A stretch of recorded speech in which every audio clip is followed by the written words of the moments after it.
Welcome to PIA. PIA. Welcome to PIA 2009. PIA 2009. 2009. Back in the PIA 2009.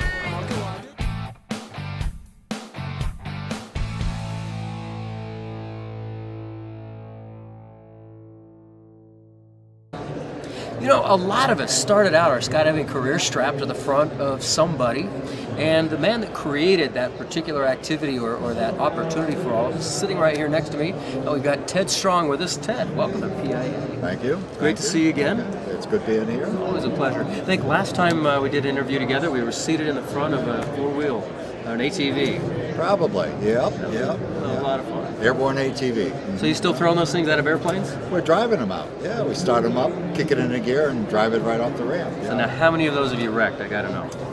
Only one. Only one. Out of all those test jumps, you've only damaged one.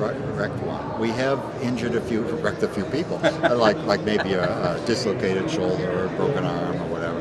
It's probably been 3 of those. Other than that, it's been a extremely successal project. Not that we sold them, but the jumps have been extremely, good. So those guys with the body damage, they really are test dummies. Yeah, well, we are. Well, Ted, it's been 50 years since you got into skydiving. So you've been skydiving for a long time, longer than most people. Almost 51. Congratulations. I enjoyed having you back in Utah at the Pioneers of Sport parachuting. That was a lot of fun jumping out with you. Yeah, that was a good time. Got some good pictures of you. One of the questions I guess a lot of people have is what drove you to create the tandem system? Where did that brainchild come from? Well, it happened. Experienced jumpers had taken their kids and that. You think, well, okay, that's it. And a friend of mine took his wife. He was a small, short guy, and he was an experienced jumper. I knew him in the Army, and I knew him after the Army and that. And he put her inside the same harness that he had, same buckles, but he couldn't get her under the chest strap, so he cut the seatbelt out of the airplane, and put it around there and put her inside. And he made a couple of jumps like that. And he called me up and told me about it. I said, wow, that's great. And I'm thinking, I'm a big lug. I can't possibly do that. So it went a few years, and then one of the fellows that worked for me, he built a real small harness for his boy and took his boy on a jump. And I thought, there's got to be something to this. And I thought, they get dual instructions on, cars and all these other things here. Why not jump it? And the initial thought, and it's always been to use it as a method of instruction, dual controls. You can teach them, how to do something in free fall. You can have them pull the ripcord. You can have them steer. You can do all that. Anyway, I was thinking of that, and then Bill Morrissey came down from New York, and he said, hey, we went out for beer and over a napkin, and he says, hey, I got this idea. How about 2 people? I said, Bill, I've been thinking the same thing. And so he went back to New York, and I told him, I says, well, before, I'll give you a call, I'll send you a postcard or whatever, and he went back to New York, and about 2 months later, I made my first tandem jump with the lady that built the parachutes. So I wanted all the assurance I could get. And we made like 3 tandem jumps. Each one we learned different things and got it better and better. And then one of the jumpers that worked for me, I talked to him, gave him all the instruction he needed, and I went as a passenger. So the 4th tandem jump that I made, I was a passenger. And it's interesting, on the 4th one, I was so paranoid about being in front of that. Okay, so I had a harness that had cape wells and quick ejectors on the side, but cape wells that I wore chest back. And you think about that now, wait a minute, the chest back on the passenger? That's nuts, and it was nuts. You think, if something happened to him, I'd probably beat the heck out of him, pull the thing, cut myself away, and then use the reserve. But you think of all the that's just a reaction, nervous reaction to what I was doing. It's got to be probably the most dangerous jump I ever did, and just didn't even know it at the time. But it worked. Everything worked out fine and good, and we went on from there.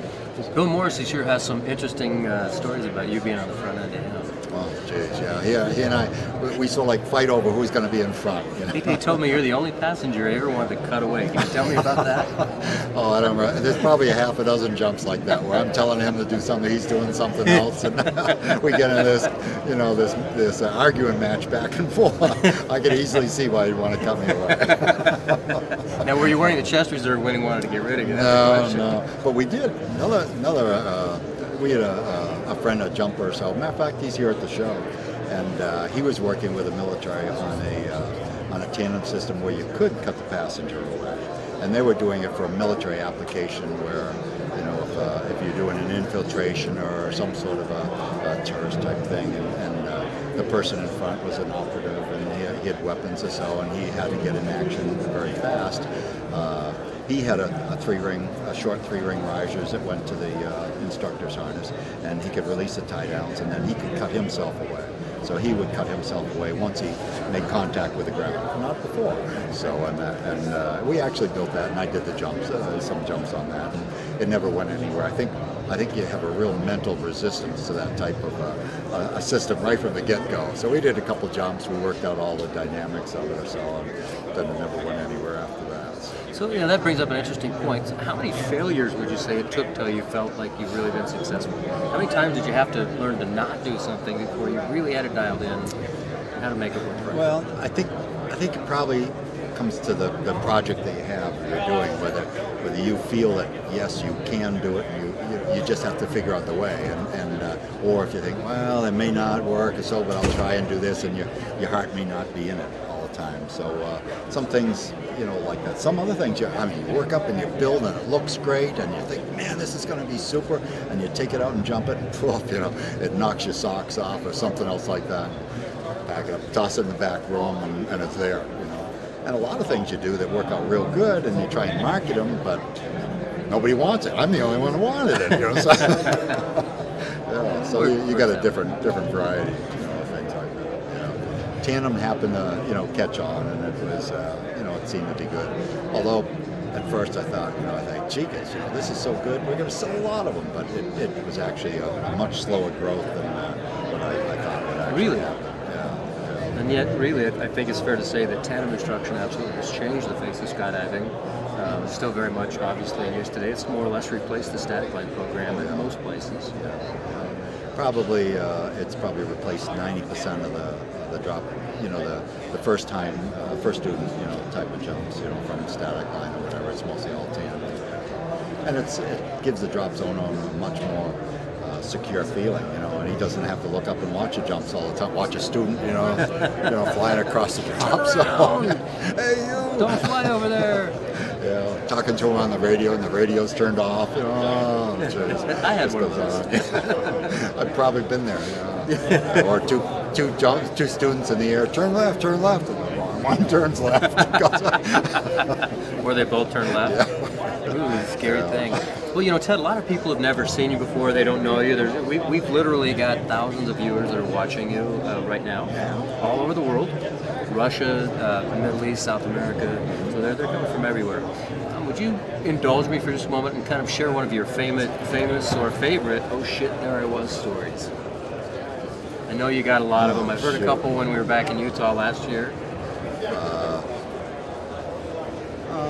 Let's see. Do you want where I almost got killed, or I did get killed, or what?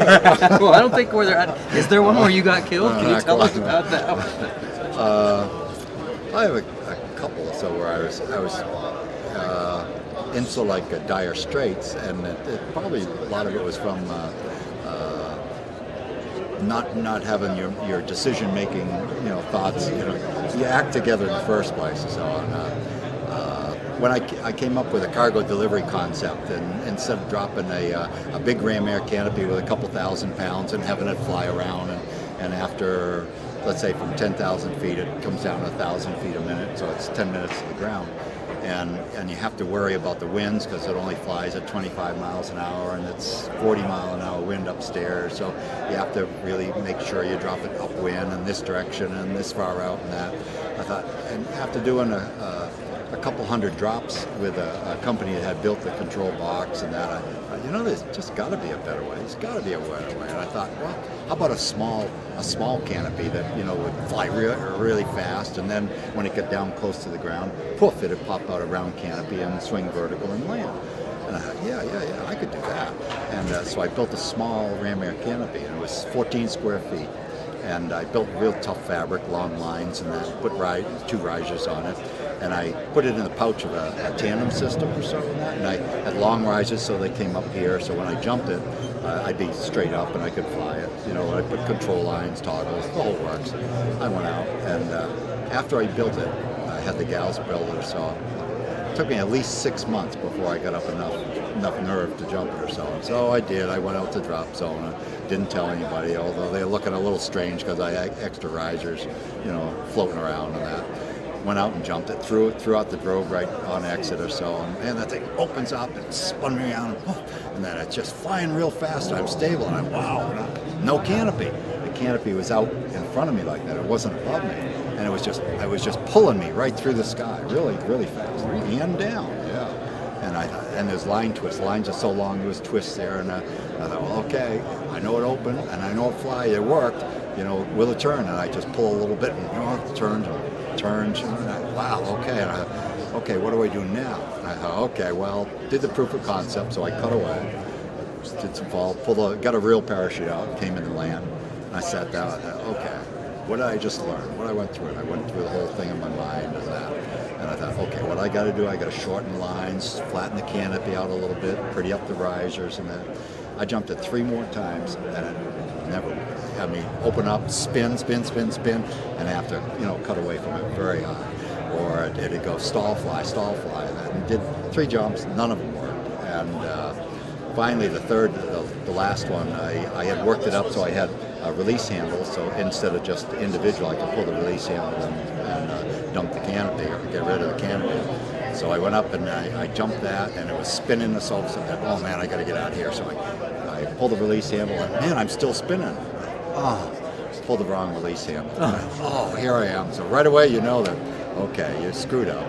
You know, you still got that canopy. You know you don't have a main. So I thought, okay. So I just pulled the other release handle, and I still got 2 release handles in my hand. I'm in a free fall. Okay, no sense in pulling the main, that's gone. So I just pulled the reserve, opened up, came around in, and got rid of the reserve when I the main when I landed. And I'm sitting there, and the main canopy came down, you know, in the bag and all that right by me. And the other canopy, the small one, you know, 5 minutes later, because I'm pretty high, that comes down, and I picked that up, and I thought, you know, this is really dumb. I'm going to kill myself, you know. So that's when we went to really dummy jumping rather than just me. And that's how we started the Screamer project, you know. And it's developed into a system where we do cargo delivery, and we do 2,000 pounds regularly, and we've worked all the way up to 10,000 pounds. We have a small ram air canopy that's the size of most people's reserves, well, 220 square feet for 200 pounds, and it'll take 2,000 pounds. That must move. So you heavily load up. It'll fly 125 miles an hour if you got 2,000 pounds. Very fast, trajectory speed. Get it down low and poof, out pops a ground cargo parachute, swings vertical and lands. Anyway, that jump there where I decided I better stop doing that. That was the deciding jump. Now, did I hear you correctly? You said 14 square foot? 14 square feet, yeah. About the size of somebody's dining room table. So, I wasn't going to land it, at least not intentionally. Yeah, but still, you get line twists on that, that's going to flip you around pretty quick. Yeah. Wow, well, we're glad you're still with us. Me too. Ted, thanks for taking a few minutes to talk with us. Well, I thank you, Doug. Anything you want to share with folks out there before we say goodbye? Well, just check your pins and be safe. All right. Blue skies and puppies, guys. Take care.